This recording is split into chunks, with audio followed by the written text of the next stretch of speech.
Buenas noches. Muchas gracias a Jack y a Planeta por permitirme estar en esta mesa hoy día para hablar un poco de la segunda novela de Jack. Y bueno, yo traje unos apuntes que voy a compartir con ustedes, bueno, serán leídos en parte. Y aquí básicamente intento trazar algunos vínculos entre la primera novela de Jack y esta, que me parece que comparten algunos rasgos, y luego pues intentaré hacer una lectura de sustitución, ¿verdad? Bueno, estos apuntes dicen así. No hace mucho Jack debutó con una primera novela titulada Bajo la sombra, 2014, que leí y comenté con bastante placer. En esa breve novela creo que destacaban ya algunos elementos que bajo una clave distinta vuelven a aparecer en esta segunda, que lleva como título Sustitución. En mi breve lectura de Bajo la sombra destaqué dos aspectos que me parecían centrales. El primero, la presentación de un mundo en el que los afectos se representan desde el punto de vista de su disfuncionalidad. Aquí, por ejemplo, la idea de familia como célula social es altamente problemática. El segundo rasgo era la economía del diseño narrativo, algo que hace posible condensar una historia que quizá en otras manos podría alcanzar un mayor volumen de páginas. Esta es, por cierto, una virtud muy destacable. Ese grueso de páginas es aportado en realidad por el lector, quien se ve obligado en el transcurso de una lectura activa y creativa a completar vacíos que hay que juzgar positivamente, porque constituyen en realidad no defectos de la trama, sino invitaciones a completar el sentido de lo no dicho, de todo aquello que queda oculto o sugerido a lo largo de la narración. Relato de migración, de memoria y de violencia, esta segunda novela, Sustitución, se mueve un poco en las aguas de una vertiente muy recurrente en la narrativa peruana última: la exploración y, por qué no decirlo, la expiación del archivo familiar. Como en Bajo la sombra y como en varias otras narraciones contemporáneas a esta, asoma la figura del padre, figura por lo general marcada por infortunios, traumas y otras variables que terminan configurando retratos perturbadores en los que predominan la frialdad, la locura o la crueldad. El padre, problemático en ausencia y en presencia. En Bajo la sombra, el padre es autor de un cuaderno robado por el hijo, acto que libera la intuición de una vocación por la escritura y de este modo se torna certeza. En Sustitución, la mirada de amor y abnegación del hijo se transforma luego en una mirada que deberá pasar por el filtro de la limpieza trágica, antes de desatar su amargura y el deseo de olvido de la figura paterna. En Bajo la sombra, la idea del manuscrito robado nos enfrenta a un relato doble, además de operar una variante muy ingeniosa del viejo tópico del manuscrito hallado. En Sustitución, estamos frente a otra dinámica. El padre mutilado alivia su cuerpo incompleto con el añadido de una prótesis ortopédica. Paréntesis, ha perdido una pierna combatiendo prácticamente como mercenario en una guerra en nombre de Estados Unidos. Y esa prótesis se puede leer como un doble signo. En algunos momentos es metonimia, en la medida en que simboliza la ausencia del padre, pero es también sinécdoque, la parte que revela también la imagen total del padre. Este juego de ausencia y presencia que, digamos, es filtrado un poco por el objeto prótesis, ¿no? Toda la primera parte de Sustitución narra la naturaleza de la relación entre el protagonista y su padre y la relación que traba ya universitario en carrera, me refiero al joven protagonista, con una muchacha puertorriqueña. El padre huye del Perú con documentos falsos para integrarse al ejército norteamericano, a cambio de lo cual obtendrá la condición de veterano y ciudadano con ciertas seguridades. Pero no solo huye del Perú, huye también de su propio padre, un hombre alcoholizado y violento, y además deja abandonada a su madre en esas manos crueles. Desde entonces, la culpa perturba al padre. El segundo shock, naturalmente, es la guerra, que hará del padre migrante un veterano, pero también dejará en él las huellas de una amargura y de una brutalidad que lo conducirán al crimen y posteriormente al suicidio. El hijo descubre esta historia y hasta ese momento se puede decir que el lector queda cautivado por una trama trepidante, que no le da tregua, una trama cuya tensión crece y crece pero no llega a estallar del todo.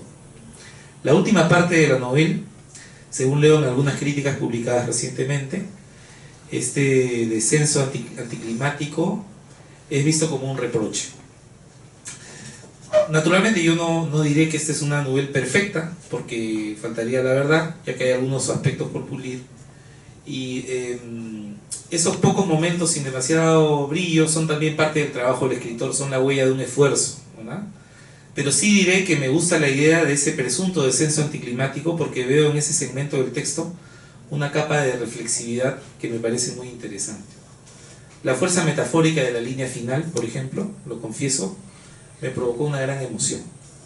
Enterado de que su propio padre victimó a su madre, a quien no conoció, y luego se suicidó, probablemente el momento más alto de la tensión narrativa, el personaje sufre una suerte de catarsis muy parecida a la que sufren los personajes trágicos. Ustedes recordarán que los personajes de la tragedia, primero que nada, son incapaces de enfrentarse a su destino, y segundo, no saben lo que está por sucederles, ¿no es cierto?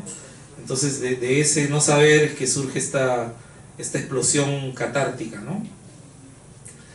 El personaje debe aceptar, muy parecida a la que sufren los personajes trágicos. Luego de esto no hay por dónde más tensar el arco. El personaje debe aceptar o intentar aceptar su destino. Y esa línea final sintetiza muy bien la situación. El personaje va a deshacerse de la casa del padre vendiéndola. A modo de un ritual involuntario, recorre palmo a palmo la casa que fue la de su infancia y juventud y sentencia: en ese momento, cuando terminamos nuestro recorrido, cerré la puerta de casa por última vez. Así termina la narración. Mis preguntas son obvias. ¿Es la cura? ¿Es el olvido? ¿Es el dolor imborrable? El logro de este final está en su apertura y no en su carácter definitivo. ¿Hay imperfecciones en esta historia? Creo que sí las hay. Pero sumados los aciertos, creo que la balanza se inclina sin ápice de duda. Así que desde ya estoy esperando el tercer libro ya. Gracias.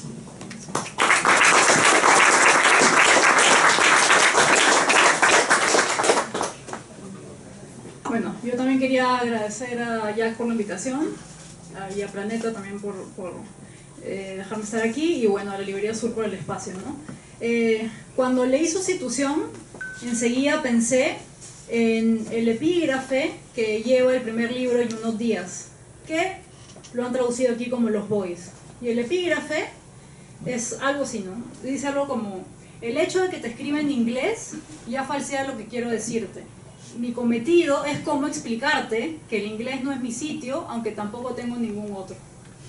Entonces creo que esa frase de Pérez Firmat, que es un poeta cubano, podría ser absolutamente el epígrafe de Jack, ¿no?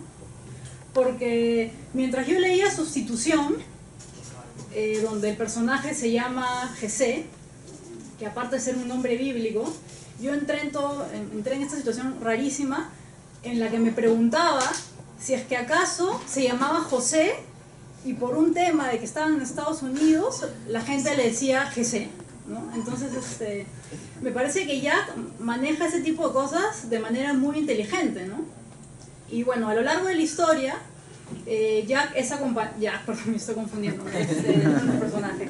Jesé es acompañado por una suerte de novia, que es una puertorriqueña que se llama Laura. Y también a lo largo de la historia me fui preguntando por el tipo de comunicación que tenían, si es que acaso ellos no se estaban comunicando en inglés y era Jesé quien nos traducía todo a nosotros al español, ¿no? Entonces eso a mí me parece valiosísimo y me parece además súper arriesgado por parte de Jack salir de un lugar más sencillo, que es el que solemos tomar los escritores, que es escribir la migración desde un peruano que viaja. Y aquí la migración es totalmente distinta porque Jesé es un norteamericano, latino, hijo de peruano, ¿no? Entonces eso hace que la situación sea mucho más compleja, y hay una parte que me interesó muchísimo, que va hacia la mitad de la novela más o menos, que es cuando Laura, que está haciendo una investigación justamente sobre latinos nacidos en Estados Unidos, dice que el futuro del español está en Estados Unidos, ¿no? Entonces, la novela Jack es una novela que para mí es absolutamente sobre la globalización también, ¿no? O sea, se siente la globalización de la misma forma que se siente en los 2000s y se siente la tecnología y no se siente impostado. Yo recuerdo que el año pasado me junté con Jack y estábamos almorzando y tenemos casi la misma edad, ¿no? Y nos pusimos a conversar sobre cómo habíamos visto nosotros la caída de las Torres Gemelas en el colegio, ¿no? Entonces, eso da luces de cómo hemos crecido y en qué mundo hemos crecido también, ¿no? Entonces, yo quiero dármelas ahorita un poco de entrevistadora y quería preguntarle a Jack por qué eligió que su narrador naciera en Estados Unidos y qué tipo de complicaciones eso trae, ¿no? Porque obviamente es un lugar menos seguro que el otro. Ok, gracias. Bueno, gracias a todos por estar aquí primero. De verdad es un placer verlos y gracias a ustedes. Y para responder a la pregunta, como has mencionado, normalmente si se habla de migración se habla desde el punto de vista del peruano, cuando se tratan de novelas escritas por peruanos, obviamente. Yo quería en primera instancia marcar una distancia con eso, ¿no? Pero en segunda instancia yo soy bastante, por lo general, me gusta ser bastante crítico con los clichés y no me dejarás mentir que has estado allá, entonces hay como cada vez que te cruzas con un peruano hay mucha nostalgia por lo peruano, mucha nostalgia por, no podemos comer ceviche, pequeñas tragedias. Exacto, como si fueran, pequeñas tragedias, pero como si fueran grandes tragedias, ¿no? O se ponen a hablar mucho de la política peruana, hay como una nostalgia muy fuerte. Se encuentran dos peruanos, o por lo menos eso me ha ocurrido a mí, y hay mucha nostalgia por el Perú, ¿no? Yo siempre he visto eso con sospecha, ¿no?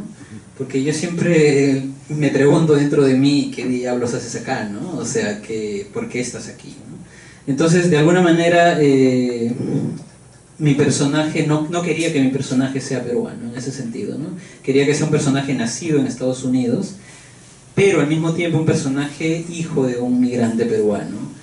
Pero no solo eso, el migrante peruano que es el padre es alguien que, como lo señaló Alonso, sirve al ejército estadounidense, porque si servía al ejército peruano no iba a recibir absolutamente nada a cambio, ¿no? No iba a salir de la pobreza bajo ningún punto de vista. Entonces quiero un poco poner en tensión estos digamos, lugares comunes de las posiciones del migrante en el extranjero, ¿no? Por ahí fue un poco la elección.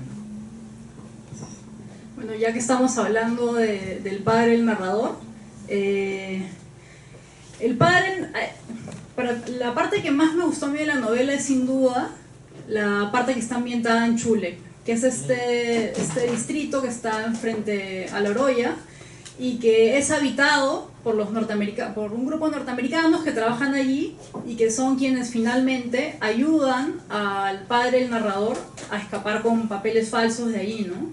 Y algo muy fuerte y muy bonito que sentí yo al leer la novela es que, si bien es cierto, la relación de José y su padre es un tanto distante porque lleva muchos secretos, ¿no? O sea, el padre recién le dice quizás los aspectos más importantes de su vida y los más cruciales cuando está a punto de enfrentar una pena de muerte autoinfligida, ¿no? Que es el suicidio, ¿no? Pero es una relación distante y tierna a la vez, ¿no? O sea, en todos los episodios en los que José mira al pasado, vemos cómo ve a su padre como un héroe, ¿no? Incluso se inscribe a la carrera de ingeniería biomédica para mejorar la prótesis que tiene el padre, ¿no? Y el padre hace lo mismo por José sin saber siquiera que va a tener un hijo, ¿no? Y hay una parte muy fuerte que está dentro de la narración sobre Chule, que es cuando el padre le dice a José que nacer pobre es nacer convertido en un monstruo, le dice, ¿no? Pero le dice que él también lo salvó al irse a Estados Unidos y darle la opción de esa vida, ¿no?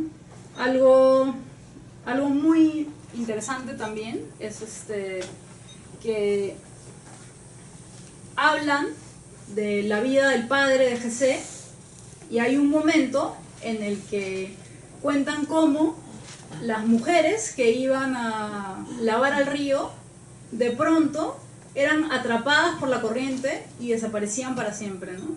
Entonces eso nos lleva a pensar en qué lugar estamos como sociedad y cómo seguimos en ese lugar, ¿no? Lamentablemente, o sea, podemos pensar en este muro ridículo que han puesto entre las Casuarinas y San Juan, ¿no? Entonces, yo, en mi curiosidad por Chulek, porque me gustó tanto el episodio, hice un pequeño experimento en el trabajo, que es que busqué en Google, puse Chulek y entré a Flickr y saqué unas imágenes. Y las puse en toda la pantalla y les dije a mis compañeros de trabajo, díganme en qué lugar es esto. No, que esto es Chicago, esto es Estados Unidos, ¿no? Y nadie me pudo decir que eso estaba en La Oroya, ¿no?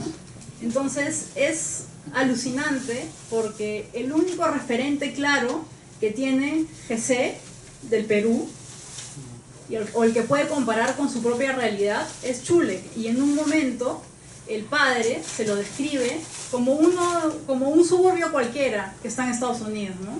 Y eso es justamente lo que pasa. Entonces yo quería que Jack nos cuente un poco más de Chulek, ¿no? Porque yo me quedaba un poco fascinada con el lugar, ¿no? Ok, gracias. Bueno, para los que no saben, La Oroya es un lugar que a mí siempre me ha fascinado porque, a diferencia de muchas ciudades, es una ciudad que se funda con la llegada de una compañía extranjera. Es decir, en muchos sentidos es muy artificial, pero ahí está la fascinación, por lo menos para mí. Y entonces, a partir de esta llegada de esta compañía, se construyen viviendas para los obreros, pero como a 15 minutos más o menos, o 20 minutos de La Oroya, se construye Chulek, que es una especie de suburbio norteamericano, que es a donde van a vivir los gerentes y los ingenieros norteamericanos que llegan a La Oroya. Ahora, desde que yo era muy niño, mi abuelo contaba que iba a ese lugar y que allí ayudaba a los extranjeros a cambio de algunas monedas, y que incluso tuvo que aprender a hablar inglés para poder moverse bien, digamos, en ese ambiente. Entonces, para mí siempre fue fascinante eso, de que exista una ciudad, digamos, en primera instancia artificial, pero en segunda instancia un espacio proletario de obreros, y que a 10 minutos de ahí te encuentres con un pequeño suburbio del primer mundo, ¿no? Casas blancas, cerros verdes, jardines, un río cristalino pasando por allí. Entonces, en 10 minutos la vista te puede cambiar por completo, y eso de verdad es como muy fuerte, sobre todo a los ojos de un niño, ¿no? La primera vez que yo fui, recuerdo que me dijeron vamos a ir al campo de golf, y yo decía, ¿golf? ¿No? Y existía un campo de golf a 10 minutos de allí, entonces, en medio de los Andes, ¿no? Eso es algo como muy surreal en muchos sentidos. Pero yo ya viví, digamos, y lo que yo fui testigo fue de la arquitectura americana de este lugar, ¿no? Desde que yo tengo uso de razón, ya no existían extranjeros allí, pero de alguna manera la novela se alimenta, por lo menos la primera parte se alimenta mucho de los testimonios de los familiares, a los que siempre he ido preguntándoles, y siempre les pregunto cómo era Chulek, qué hacían allí y todo lo demás, ¿no? Sí, bueno, estuve viendo las fotos de Chulek también, ¿no? Me paseé por el campo de golf, muy interesante, de verdad. Justo tú mencionabas que Chulek te atraía tanto por lo artificial, ¿no? Y bueno, dentro de la novela, lo artificial también es un tema transversal, ¿no? Y incluso hay este pequeño debate entre Jesse y Laura, porque Laura está en contra de la tecnología y está en contra de todo lo que considera artificial, ¿no? Bueno, ya cambiando un poco de tema, quería hablar un poco de lo que lo que he sentido leyendo la novela de Jack, pero en términos de su prosa, ¿no? O sea, yo creo que tiene una habilidad así extrañísima, porque en 5 páginas te cuenta de qué va toda la novela y te compromete con la lectura, ¿no? O sea, y creo que ese es el resultado de un lenguaje cuidado y que va directo al grano. Creo que no le sobran palabras, es muy funcional, pero a la vez tiene ritmo. O sea, es muy norteamericano, ¿no? Eso es un minimalismo que a mí personalmente me gusta mucho, ¿no? Y su lenguaje está siempre lleno de símbolos y pequeños guiños por aquí y por allá, ¿no? Aparte, creo que Jack, ya no solo hablando de esta novela, sino también mirando bajo la sombra, o sea, creo que él parte de premisas que son súper interesantes, ¿no? Y que es alguien a quien tenemos que seguirlo de todas maneras. José es el hijo estadounidense de un peruano, y en el caso de Bajo la Sombra teníamos a Joaquín, que era un pintor de ataúdes, que también iba en la búsqueda de la historia de su padre y de su propia identidad, ¿no? Entonces, ya para finalizar, quería preguntarle a Jack que ¿cómo crees que ha cambiado tu forma de narrar desde Bajo la Sombra, ¿no? Es una pregunta difícil, pero claro, Bajo la Sombra era, recuerdo que Alonso hizo un comentario muy generoso sobre ese libro y decía que en otras manos o con otra voluntad esa novela podría tener más páginas, ¿no? En primer lugar, siempre me gustan las historias directas y que vayan de frente al grano, ¿no? No me gusta para nada cuando se comienzan a describir demasiado los espacios. Me gusta mucho que se narre directamente las acciones, para que el lector de alguna manera entienda de una vez de qué va todo esto. Soy un lector con muy poca paciencia, es decir, cojo un libro y si la primera página no me atrapa, difícilmente la voy a continuar. Entonces, mirando con esos mismos ojos lo que yo escribo, trato de mandar de una vez toda la historia, ¿no? Cuanto antes. Pero a diferencia de Bajo la Sombra, aquí he querido darle un poquito más de hilación a la historia. Bajo la Sombra es una novela mucho más fragmentaria, los cortes son mucho más rápidos, son párrafos de 10 líneas o 15 líneas, ¿no? Aquí he tratado de expandir un poco eso para darle un poco más de fluidez, que no haya tantos cortes, pero he tratado de mantener la economía del lenguaje, lo que es difícil porque por lo general no solamente se trata de una propuesta, digamos, mía, sino que tengo que esperar un lector que esté dispuesto a estar abierto a una historia que en vez de contarse en 500 páginas se cuente en 100 páginas, ¿no? Y eso es quizá lo más difícil porque por lo general los lectores están acostumbrados más a historias, no sé cómo llamarlas, no muy descriptivas, muy abundantes en detalles, etcétera, etcétera, ¿no? Entonces apunto un poco también a eso, ¿no? A cambiar un poco la perspectiva del lector a partir de lo que voy escribiendo. Bueno, gracias a bueno, gracias Mac. Y bueno, muchas gracias a ambos por lo que han dicho, de verdad han sido comentarios muy generosos. Yo voy a leer un fragmento de la novela, aunque después de lo que han dicho espero que no se desanimen, tal vez mejor no la leo, pero bueno. Gracias a la librería, gracias a la editorial que ha confiado en mí, gracias María Fernanda, Víctor, muchas gracias por mejorar el libro. Gracias a todos los que han estado envueltos en esta aventura. Voy a leer algo muy corto. Está por aquí. He puesto un papel. Aquí está. Bueno, esta es una parte de la novela. Es una parte en la que el protagonista, José, es un niño. Está en el colegio. Recordemos que su padre está ya mutilado, ¿no? Tiene una pierna artificial. Yo había elegido otra parte de la novela, pero ayer recibí un email muy conmovedor de un amigo mío lector, gran lector y escritor también, hablándome mucho de esta escena. Entonces decidí cambiarla, voy a leer esta escena y bueno, se lo voy a dedicar a él que está aquí. No sé hasta qué punto me afectó la condición física de mi padre durante mi niñez, pero recuerdo que, aunque suene delirante, a veces yo, a los 14 o 15 años, también deseaba tener prótesis en vez de piernas. Mi cabeza era la de un frágil adolescente que solo quería ser más fuerte, y esa fortaleza la veía, en toda su dimensión, en la prótesis de mi padre, que para entonces lucía pesada, contundente, eterna. No era de metal, pero parecía. Mi imaginación volaba así, por ejemplo, durante las horas de colegio, pero especialmente en las clases de deporte. Estaba matriculado en el grupo de fútbol, y puedo decir que tenía una gran técnica para el juego. Paraba el balón con elegancia, mis pases eran siempre precisos, cortos, rasantes, y si entraba al área con el balón dominado, el gol era seguro. Sin embargo, no era un jugador completo, y por eso nunca pude aspirar en serio a practicar al fútbol más allá de los muros del colegio.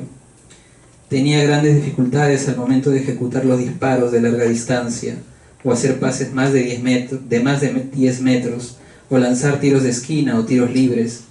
Mi zurda no tenía la fuerza necesaria. Por eso había momentos en los que deseaba cambiar esa pierna de carne y hueso por una que estuviera hecha de un material compacto, resistente, irrompible.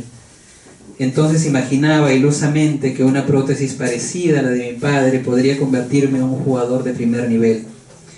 Así podría resistir todas las faltas y mis disparos serían potentes, precisos. Pero también es cierto que en esos tiempos no siempre pensé en las ventajas de una prótesis con fines, digamos, positivos. En una ocasión, por ejemplo, deseé una prótesis que me sirviera fuera de las canchas de fútbol. Para entonces, yo y mis compañeros estábamos en esa edad en la que el ser humano se convierte en el más cruel de los animales y no mide racionalmente ni lo que dice ni lo que hace. Por eso, lo que sucedía en los recreos y en las aulas cuando ningún profesor andaba por allí eran terribles batallas campales. Aunque siempre evitaba participar de ellas, ya dije que no tenía fuerzas suficientes para patear un balón y confiaba mucho menos en mis fuerzas para golpear a cualquiera de mis compañeros. Por eso había aprendido a soportar las burlas y no responder más que con otros insultos. Por supuesto, siempre había quienes tenían un mayor espíritu abusivo, pero ya lo dije, yo no estaba entre ellos. Entonces a mí, como a todos, me molestaban a diario y por diversos motivos. Me ponían apodos de todo tipo, ya sea aludiendo a mi baja estatura, a mi delgadez extrema, a mis orejas grandes o a mi raro acento al hablar. Podría decir que yo había aprendido a encajar esos insultos. Toleraba todas las palabras que llegaban a mis oídos y no tenía problemas en responder cuando era necesario. Eso pasó habitualmente, excepto una tarde. Era otoño, en pleno inicio del año escolar. Todo transcurría con normalidad. Nos insultábamos los unos a los otros con cosas que seguramente no tenían importancia. Cuando Ali, compañero de clases, se apareció muy enojado porque alguien había tirado su mochila nueva al contenedor de basura y estaba seguro de que yo había sido el responsable. Sus ojos estaban rojos y cogía con firmeza la mochila que había rescatado, una mochila pestilente, sus cuadernos y libros dentro, manchada, mojada, echada a perder. Le dije que no había sido yo y le pregunté quién le había mentido, quién me había culpado, pero para ese momento Ali ya estaba demasiado furioso como para escuchar y comenzó a gritar. Pero no gritaba lo de siempre, sino que fue más lejos, mucho más. A Ali se le ocurrió decir algo que seguramente pensaba desde que me vio llegar por primera vez a la escuela, algunos años atrás, de la mano de mi padre. Me dijo que me arrepentiría de haber tirado su mochila a la basura. Te jodiste, Jesse, te pegaré tanto que te dejaré tan inútil como tu padre. Tras esas palabras, quien pasó a los golpes no fue Ali, sino yo. Ni siquiera ahora lo puedo explicar bien. Algo me empujaba hacia adelante, me incentivaba a maltratar a mi compañero, incluso después de que él ya estaba en el suelo, pidiendo que lo dejara en paz, pero yo, sordo, solo me concentraba en dar los golpes más certeros posibles.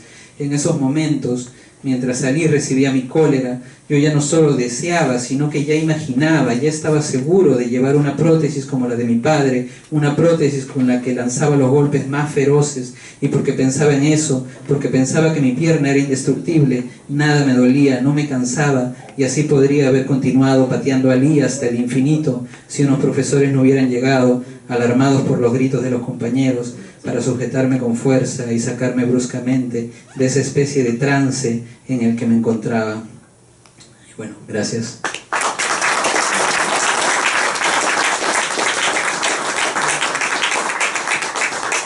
Muchas gracias, Jack. Gracias, Alonso. Gracias, María José. Los invitamos a adquirir el libro de Jack, él les va a firmar gustoso, más de un ejemplar si quieren.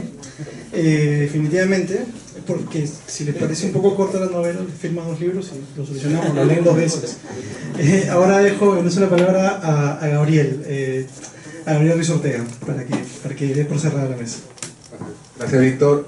Bueno, gracias a todos ustedes por venir, y he estado escuchando las intervenciones de Alonso, de María José, la lectura de Jack, y definitivamente, bueno, también he leído el libro, lo leí en 3 horas, la verdad, y es un libro que merece leerse, merece discutirse, sea en el lugar que sea en las redes sociales, en la discoteca, en el bar, en el café, donde gusten. Porque es un libro que, más allá de los grandes temas que tiene, que son 2, tiene muchos microtemas. Y esto es una demostración del talento de Jack, del nervio del Jack, de los demonios literarios que tiene, aunque no parece, pero los tiene, ¿no? Y definitivamente hay que discutir el libro, hay que recomendarnos el libro, y esa es la fiesta de la lectura, recomendarnos libros, hablar de libros. Muchas gracias por venir, y si gustan pueden pasar para... Bueno, ahorita van a pasar unos mozos a darles una buena copa de vino. Gracias.